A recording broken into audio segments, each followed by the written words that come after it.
उत्तर प्रदेश में साल 2027 में होने वाले विधानसभा चुनाव से पहले तमाम राजनीतिक पार्टियां वोट बैंक को साधने में लगी। एक और जहां बसपा सुप्रीमो मायावती की नजर ब्राह्मण वोट बैंक पर है, तो वहीं दूसरी तरफ काशीराम की जयंती पर एक बड़ा ऐलान उन्होंने कर दिया। दरअसल यूपी की सियासत इन दिनों गरमाई हुई है, और गरमाए हो भी क्यों ना, क्योंकि स्वामी अविमुक्तेश्वरानंद पर जो गंभीर आरोप लगे हैं उस पर संत बटा हुआ है। जो साधु संत है वो बट रहे हैं।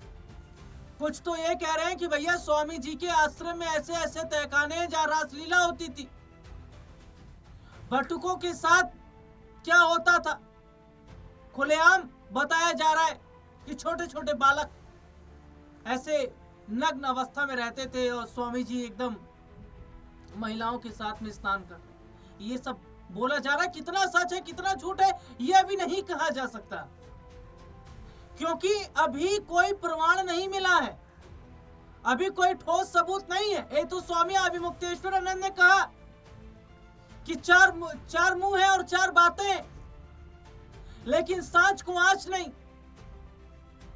स्वामी जी ने कहा कि आइए आश्रम में अब देख लीजिए। हालांकि स्वामी अविमुक्तेश्वरानंद के आश्रम में कुछ बटुक हैं जो रहते हैं, कुछ उनके शिष्य वो रहते हैं, कहते हैं कि ऐसा तो कुछ भी नहीं है। उन्होंने कहा इतने वर्षों से वो रहे, लेकिन कहीं ऐसी चीजें नहीं। तो क्या स्वामी अविमुक्तेश्वरानंद के जरिए एक बड़ी सियासत की तैयारी हो रही है, क्योंकि अंदर खाने कुछ और चल रहा है। स्वामी जी मोहरा हैं, और चर्चा ये है कि यूपी चुनाव से पहले योगी आदित्यनाथ को कुर्सी से हटा दिया जाए, और साजिश करने वालों में कोई और नहीं है, अंदर के लोग हैं, क्योंकि घर का भेदी ही लंका ढाता है।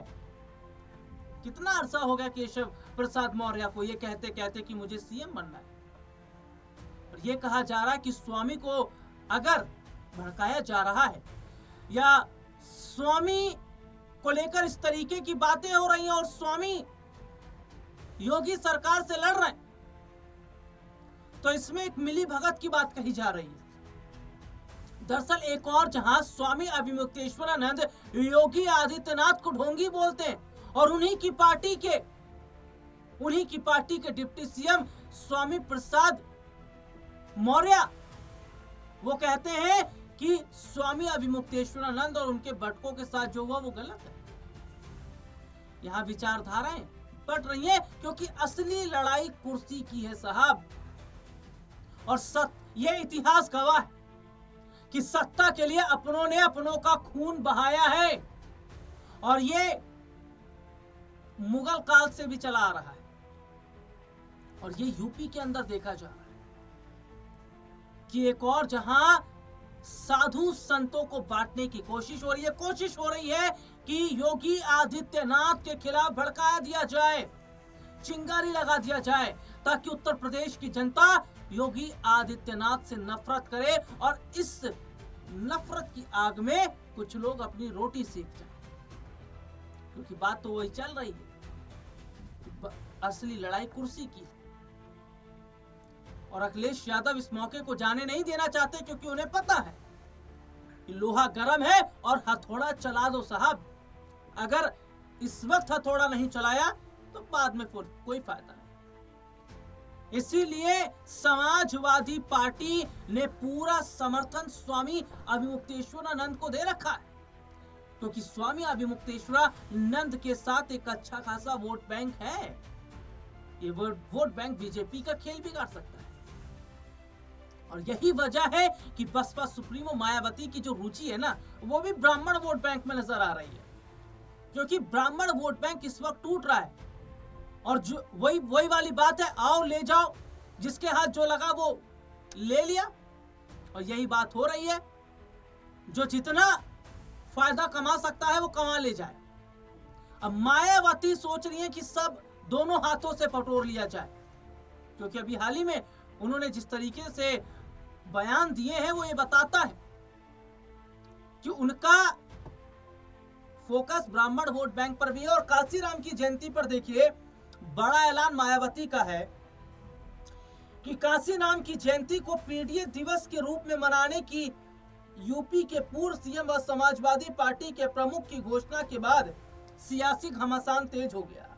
इस मुद्दे पर बसपा सुप्रीमो मायावती ने सोशल मीडिया पर तीखा जवाब दिया, जिसके बाद प्रदेश की राजनीति में बयानबाजी का दौर शुरू हो गया। मायावती ने जहां काशीराम की जयंती पर यह याद दिलाया समाजवादी पार्टी को कि समाजवादी पार्टी की जब सरकार थी तो कैसे दलितों के साथ अत्याचार हो रहा था। उस वक्त तो अखिलेश यादव चुप थे, लेकिन आज पीडीए दिवस मनाया जा रहा है। आज दलितों की याद आ रही है। कितनी दलित बच्चियों के साथ जघन्य अपराध हुआ, तब तो समाजवादी पार्टी नहीं बोली। समाजवादी पार्टी की सरकार में कितना दलितों का सम्मान हुआ, ये मायावती का कहना है। मायावती ने कहा कि चंद वोटों के लिए ये लोग अपना ईमान बेच रहे हैं। मायावती ने सीधे तौर पर कहा कि दलितों को अगर किसी ने आगे बढ़ाने का काम किया और दलितों के लिए किसी ने काम किया तो वो बसपा ने काम किया, वो मायावती ने काम किया। बसपा सुप्रीमो मायावती ने कहा 2027 के चुनाव से पहले आज तमाम राजनीतिक पार्टी के नेताओं को दलितों की याद आ रही है, दलितों के हक की बात कर रहे हैं। लेकिन ये लोग तब कहां थे जब इनकी सरकारें थी और इन्हीं की सरकारों में दलितों पर लाठीचार्ज होता था, दलितों के साथ शोषण होता था।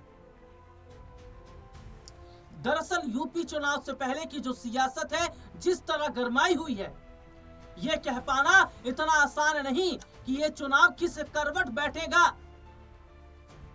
लेकिन क्या इसमें वाकई सच्चाई है कि योगी आदित्यनाथ को अपने ही भेदने की कोशिश कर रहे हैं? क्योंकि जो 2024 का लोकसभा चुनाव हुआ और जो उत्तर प्रदेश में जो सीटें आई ना लोकसभा की, इन कम सीटों की सबसे बड़ी वजह कोई और नहीं बल्कि अमित शाह जैसे लोग थे। क्योंकि पहले लिस्ट दे दी गई थी, साहब इन लोगों को टिकट मत दीजिए, लेकिन उन लोगों को टिकट दिया गया इस वजह से ताकि योगी आदित्यनाथ की रेपुटेशन को खराब किया जा सके। और अब भी यही होना है, क्योंकि स्वामी अविमुक्तेश्वरानंद एक माध्यम है, एक प्यादा है। शतरंज में आपने देखा होगा ना, राजा और रानी सेफ रहते हैं और प्यादे मारे जाते हैं, और प्यादों के कंधों पर ही रखकर आगे बढ़ा जाता है। तो स्वामी जो हैं, ये केवल प्यादा है, इनके कंधे पर बंदूक रखकर चलाने का काम समाजवादी पार्टी कर रही है, बसपा कर रही है, बीजेपी के अपने लोग भी कर रहे हैं। क्योंकि जरा एक बात को ध्यान दीजिएगा, मैंने राजस्थान की एक खबर बताई थी। राजस्थान में जो है अंता सीट पर जो चुनाव हुआ था ना, उस चुनाव में भारतीय जनता पार्टी की अगर हार हुई थी ना, तो उस हार की वजह अपने लोग थे। ये मोरपाल सुमन जो भाजपा के प्रत्याशी थे, उन्होंने चिट्ठी लिखकर साफ बोला था कि यहां तक कि पैसे बांटे गए उन्हें चुनाव में हरवाने के लिए, जिसके बाद वसुंधरा राजे के होश उड़ गए थे। क्योंकि अंदर खाने ये चल रहा था कि वसुंधरा का सीएम बनने का रास्ता रोक दिया जाए। तो यही अंदर खाने की साजिश बीजेपी के अंदर उत्तर प्रदेश में भी हो रही है, क्योंकि केशव प्रसाद मौर्य इस बार पूरी उम्मीद के साथ बैठे कि कुर्सी उनको मिले। ब्रजेश पाठक भी कम नहीं है। तो ये जो यूपी की सियासत चल रही है, वो जिस तरीके से गरमाई है, कौन किसके कंधे पर रखकर बंदूक चलाएगा और कौन कितना सफल होगा और किसका निशाना कितना सटीक होगा, ये तो चुनाव में पता चलेगा।